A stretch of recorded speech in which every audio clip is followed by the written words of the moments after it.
नमस्कार मेरे प्यारे साथियों, स्वागत है आपके अपने चैनल हिंदी ओशन में। आज हम एक और पेपर लेकर प्रस्तुत हुए हैं आपकी प्रैक्टिस के लिए। चाहे आपका यूजीसी नेट जीआरएफ का पेपर हो या फिर एमपी सेट का जो अभी एग्ज़ाम लगा हुआ है, उसके लिए हम लोग प्रैक्टिस करा रहे हैं ताकि आप अपनी तैयारी को जांच सकें और मूल्यांकन कर सकें स्वयं का कि आपकी तैयारी किस स्तर तक हो चुकी है। तो मैं सिर्फ आपको उत्तर बताऊँगी प्रश्न का, सारे ऑप्शंस नहीं पढ़ेंगे क्योंकि पूरे हम लोग 100 प्रश्न करेंगे। तो कोशिश ये कीजिएगा कि हम लोग ज़्यादातर प्रश्न हल करें और आप भी स्वयं अपने मन में उत्तर दीजिएगा मेरे बताने से पहले, ताकि आप देख लें कि आपका उत्तर सही हुआ या गलत हुआ। ठीक है, तो इससे आप जान पाएंगे कि पूरे 100 प्रश्न में से आपके कितने प्रश्न ठीक हुए हैं। चलिए शुरू करते हैं। पहला प्रश्न है, नई कहानी का पहला संग्रह किस संग्रह को माना जाता है? राइट आंसर इसका हो जाएगा ऑप्शन नंबर ए, परिंदे कहानी को पहला संग्रह माना जाता है। स्थापना है, दो भाषाओं की परस्पर भिन्नता अनिवार्य रूप से परस्पर विरोधी ही है, यह सोचना निराधार है। तर्क दिया है, भिन्नता पूरक भी हो सकती है और विरोधी भी। बताइए कौन सा सही है, कौन सा गलत है? तो दोनों ही सही हैं, ए सही और आर दोनों ही सही। स्थापना भी सही है और तर्क भी सही है। प्रश्न नंबर 3, चाहे इतिहास ना हो, विज्ञान ना हो, दर्शन ना हो, पर कविता का प्रचार अवश्य रहेगा। बताइए किसका कथन है? चाहे इतिहास ना हो, विज्ञान ना हो, दर्शन ना हो, पर कविता का प्रचार अवश्य रहेगा। सही उत्तर रामचंद्र शुक्ल का कथन है। ठीक है, आगे चलते हैं। प्रश्न नंबर आपका 4, स्वर्ग जाने में बूढ़ा जवान क्या, आप तो सिद्ध हो, आपको गति अगति से क्या, मैं फांसी चढ़ूंगा। प्रस्तुत पंक्ति को किस पात्र ने कहा है? तो बताइए नाटक, पहले तो बताइए कि किस नाटक का है और ये पात्र किस नाटक से लिए गए हैं, बताइएगा। जी हाँ, अंधेर नगरी चौपट राजा। ठीक है, तो उससे ही लिए गए हैं। बताइए कथन कौन कहता है? तो ये गोवर्धन दास कहता है।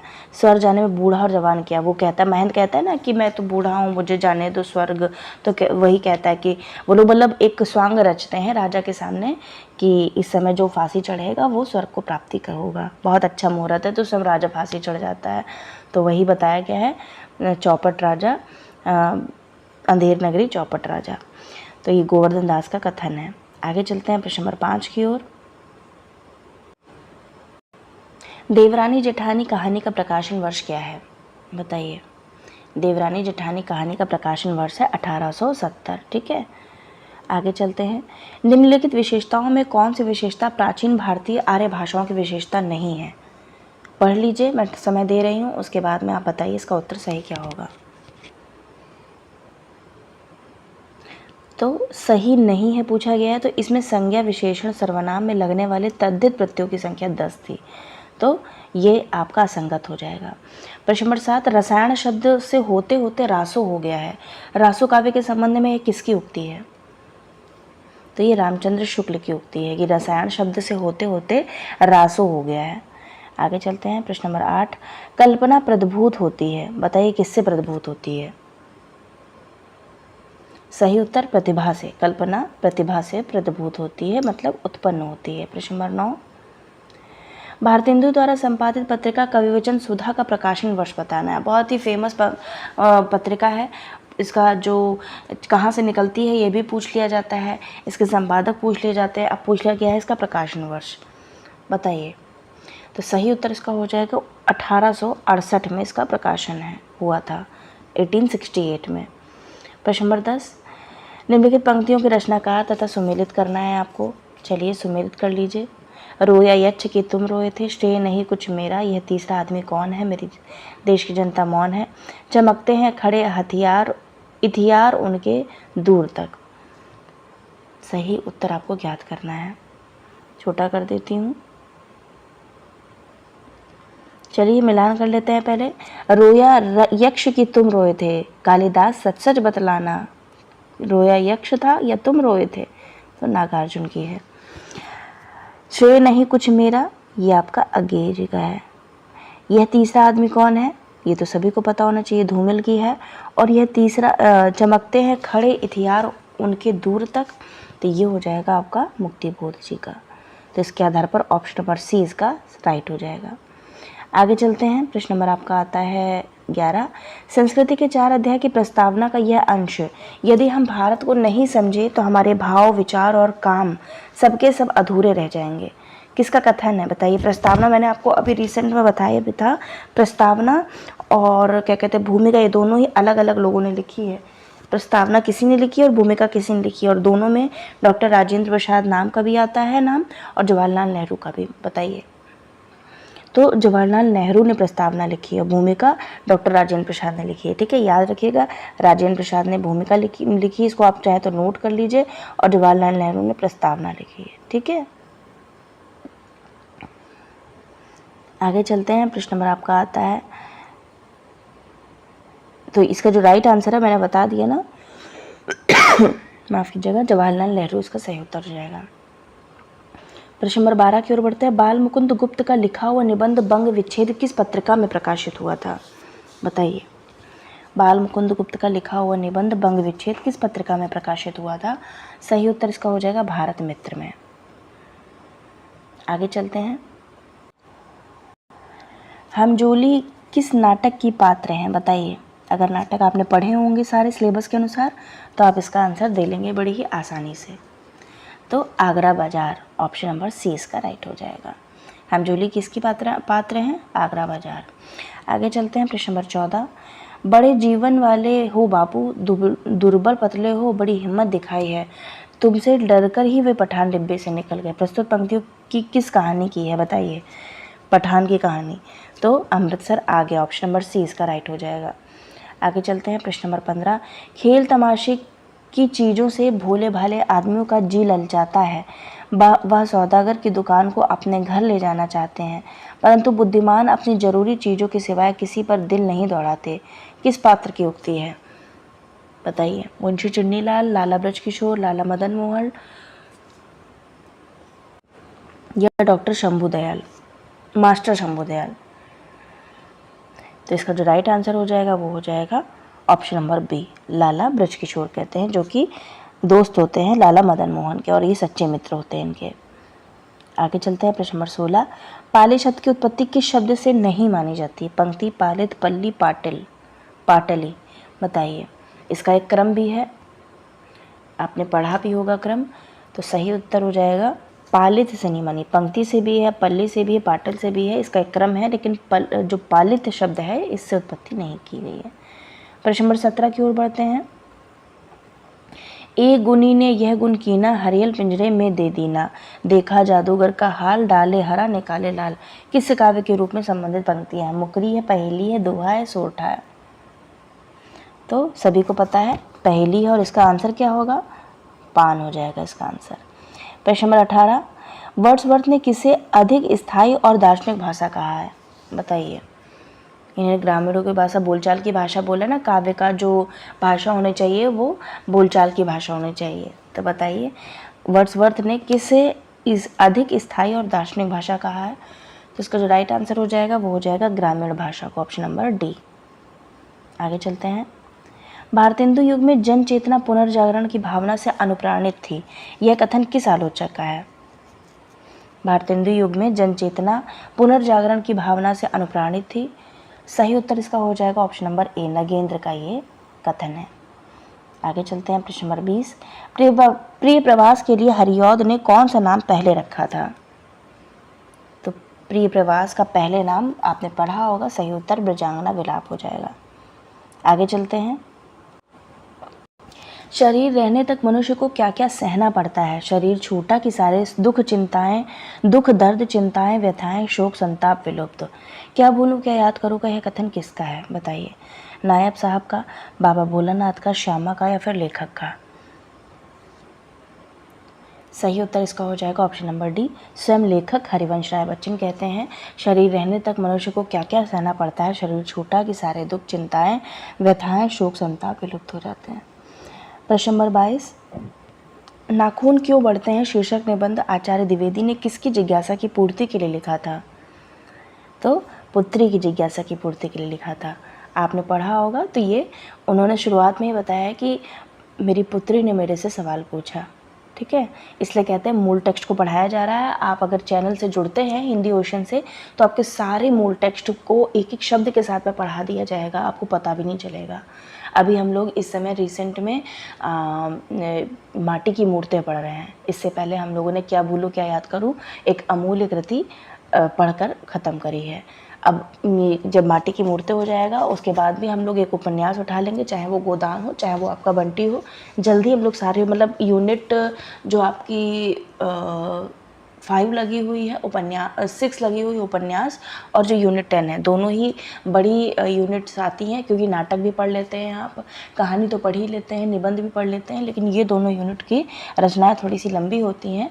लेकिन मैं कोशिश करूँगी कि सारी ही रचनाएं, चाहे वो लंबी हो चाहे वो छोटी हो, सारी ही रचनाओं को आपको पढ़ाया जाए।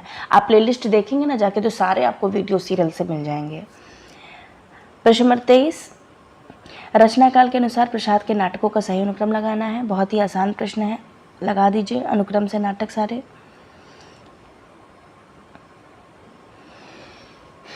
तो इसका सही उत्तर हो जाएगा ऑप्शन नंबर डी। सबसे पहले जन्मेजय का नाग यज्ञ, स्कंदगुप्त, ध्रुव स्वामिनी, चंद्रगुप्त।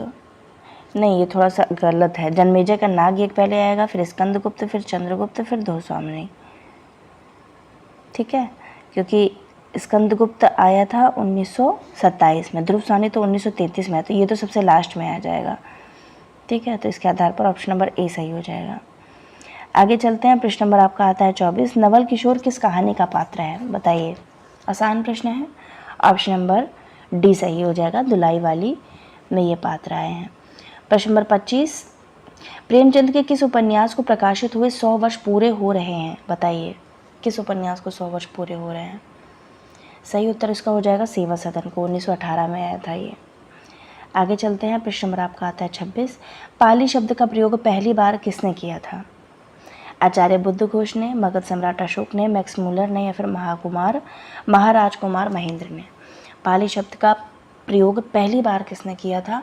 सही उत्तर इसका हो जाएगा ऑप्शन नंबर ए, आचार्य बुद्ध घोष ने किया था। प्रश्न नंबर 27, सूची है, मिलान करना है उनकी कृतियाँ और उनकी रचनाएं।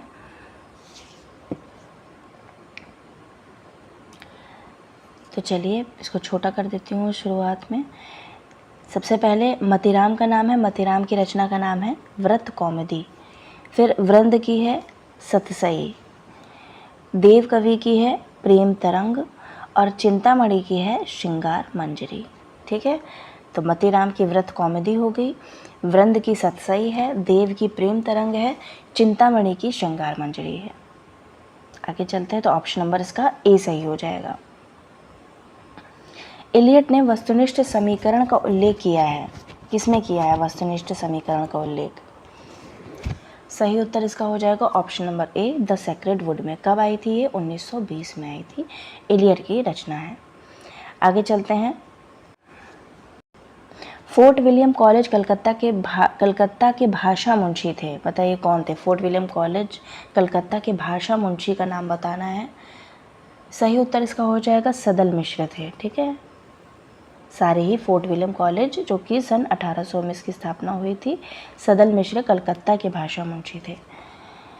प्रश्न नंबर 30, मिलट राज पृथ्वीराज सो कही राव चामंड, रेवा तट जो मन करो तो वन अपुब गजमुंड। इन पंक्तियों का भाव क्या है? भाव बताना है। तो इसका सही उत्तर हो जाएगा सेनापति चामंड राय द्वारा रेवा तट पर शिकार करने हेतु पृथ्वीराज को प्रेरित कर रहा है। प्रश्न नंबर 31, भोलाराम का जीव में भोलाराम की पत्नी नारद से कहती है, क्या कहती है? बताइए। तो सही उत्तर हो जाएगा गरीबी की बीमारी थी। आगे जाओ कौन कहता है? उसकी बेटी कहती है, आगे जाओ बापा, आगे जाओ महाराज। ठीक है, गरीबी की बीमारी थी। वो पूछता है क्या हुआ था भोलाराम को, तो बताती है गरीबी की बीमारी थी। प्रश्न नंबर 32, नर के रूप में लीला करने वाले नारायण सिर निर्वासन की व्यवस्था झेलें, पर नर के रूप में उनकी ईश्वरता का बोध दमकता रहे। पंक्ति किस निबंध की है? बताइए। नर के रूप में लीला करने वाले नारायण निर्वासन की व्यवस्था झेलें, पर नर के रूप में उनकी ईश्वरता का बोध दमकता रहे। सही उत्तर हो जाएगा मेरे राम का मुकुट भीग रहा है। प्रश्न नंबर 33, निम्नलिखित नाटकों को उनके आए हुए गीतों से सुमेलित करना है। तो चलिए ये गीत हैं, कुछ उनके नाटकों के नाम दिए गए हैं। चलिए मिलान कर लेते हैं। भारत दुर्दशा का है गीत जागो जागो रे भाई, सो अतनिसी बैस गवाई, जागो जागो रे भाई। फिर अंधेर नगरी का है लोभ पाप को मूल है, लोभ मिटवत मान। फिर अंधा युग का है यों गए बीतते पांडव शासन के, नित और अनशात युधिष्ठिर होते जाते। अजात शत्रु का है मसल उठेगी सुकरुण की वीणा। तो इसके आधार पर आपका ऑप्शन नंबर ए सही हो जाएगा। आगे कहानी है राजा निर्वंशिया। कहानी में चित्रित मूल समस्या कौन सी है बताइए। धार्मिक समस्या है कि राजनीतिक समस्या है कि आर्थिक समस्या है कि विभाजन की समस्या है।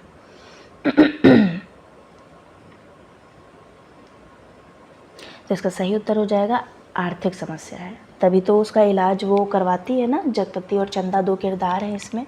जगपति के पैर में चोट लग जाती है कूल्हे के पास में, तो फिर चंदा उसका इलाज करवाती है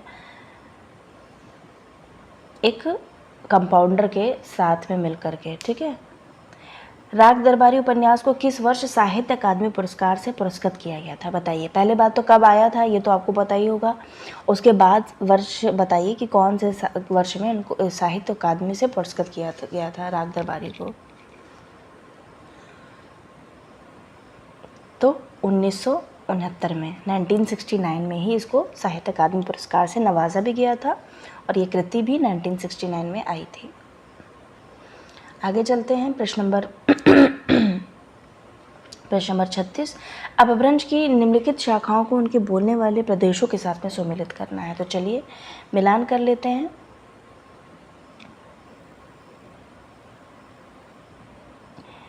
पैशाची जो है वो आ जाएगी पश्चिमोत्तर प्रदेश की।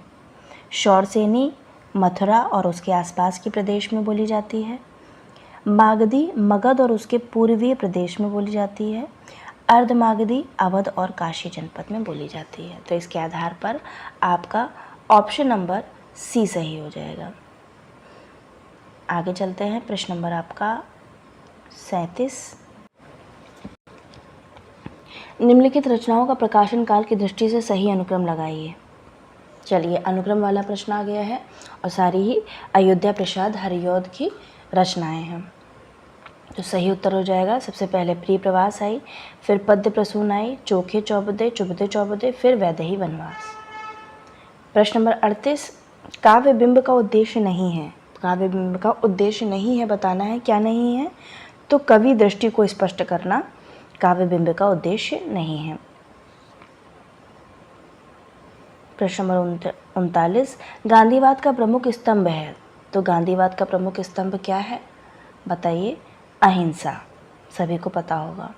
प्रश्न नंबर 40। कहो मधुप कैसे समाएंगे एक म्यान में दो खांडे। दो खांडे का मतलब क्या है बताइए।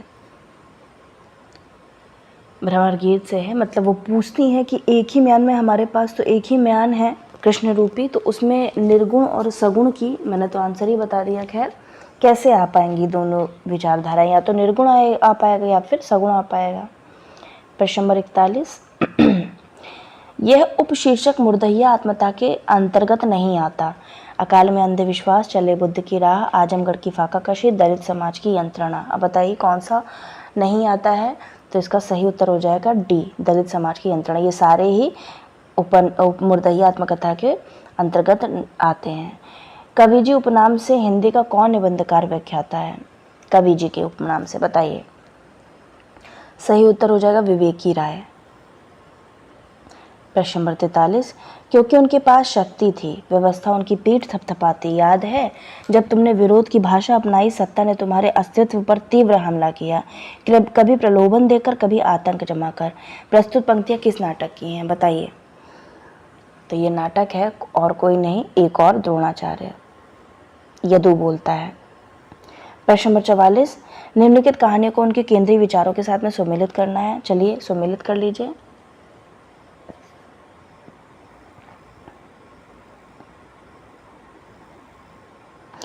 चलिए मिलान कर लेते हैं। आकाशदीप राष्ट्रीय बोध हो जाएगा। ईदगाह बाल मनोविज्ञान 1933 में आई थी। चीफ की दावत मध्य वर्ग की पीड़ा, एक टोकरी भर मिट्टी विस्थापन का दर्द, मतलब वो अपनी झोपड़ी से चली जाती है ना बुढ़िया।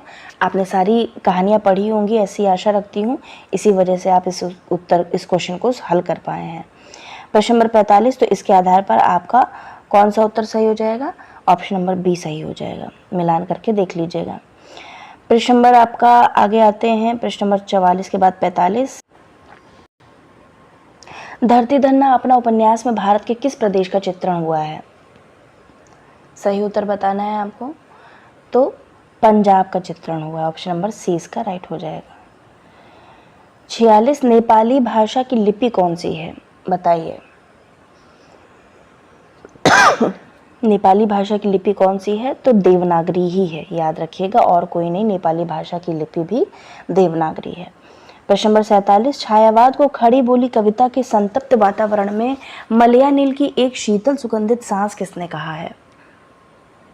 तो सही उत्तर इसका हो जाएगा ऑप्शन नंबर बी, शांतिप्रिय द्विवेदी ने कहा है कि छायावाद को खड़ी बोली कविता की संतप्त वातावरण में मलयानिल की एक शीतल सुगंधित सांस कहा है शांतिप्रिय द्विवेदी ने। प्रश्न नंबर 48, कवित्तम बीजम प्रतिभानम किसकी उद्भावना है? वामन की, राजशेखर की, विश्वनाथ की, हेमचंद की? कवित्व बीजम प्रतिभानम कौन कहता है? तो इसका जो सही उत्तर हो जाएगा वो हो जाएगा ऑप्शन नंबर ए, वामन। कवित्व बीजम प्रतिभानम। प्रश्न नंबर आपका आता है 49, मनोविश्लेषण में किसने अवचेतन सिद्धांत को विशेष महत्व दिया है? बताइए। मनोविश्लेषण में किसने अवचेतन सिद्धांत को विशेष महत्व दिया है? तो और कोई नहीं, फ्रायड, जो मनोविश्लेषणवादी प्रवर्तक के रूप में हमारे समक्ष आते हैं। तो फ्रायड का नाम आता है अवचेतन सिद्धांत। जय सगुन निर्गुण रूप रूप अनूप भूप शिरोमणे सकंदराधि प्रचंड निशिचर प्रबल खल भुज बलहने, इन पंक्तियों का उद्देश्य क्या है? बताइए। जय सगुन निर्गुण रूप रूप अनूप भूप शिरोमणे सकंदराधि प्रचंड निशिचर प्रबल खल भुज बलहने, तो इसका सही उत्तर हो जाएगा राम की वंदना करना। ठीक है, तो अभी आपको मैं 50 प्रश्न कराऊंगी, आप बताइएगा 50 प्रश्न में आपके कितने उत्तर सही हुए हैं। बाकी के 50 प्रश्न मैं आज ही अपलोड कर दूंगी शाम के लिए, तो जो बच्चे प्रैक्टिस कर रहे हैं उनके लिए बहुत अच्छा हो जाएगा। सारे के सारे प्रश्न आप हल करके जाइए और कोशिश कीजिए, बिल्कुल डरिए मत, जितना आपने पढ़ा है उसको बस मल्टीपल टाइम रिवीजन करके जाइएगा। ठीक है, आपका जो भी क्वेश्चन पेपर होगा, चाहे आप एमपी सेट का पेपर देने जा रहे हो, चाहे वो आपका ये टीजीटी पीजीटी का भी हो, या फिर ईएमआरएस की वैकेंसी जो आई हुई है उसके लिए जो अभ्यर्थी तैयारी कर रहे हैं, सबके लिए ही इम्पॉर्टेंट है। ठीक है, मिलते हैं अगली वीडियो के साथ में, तब तक सभी अभ्यर्थियों का हृदय की गहराई से प्रेमपूर्वक धन्यवाद। अगले जो 50 प्रश्न हैं वो हम लोग अगले वीडियो में करेंगे। धन्यवाद सभी का।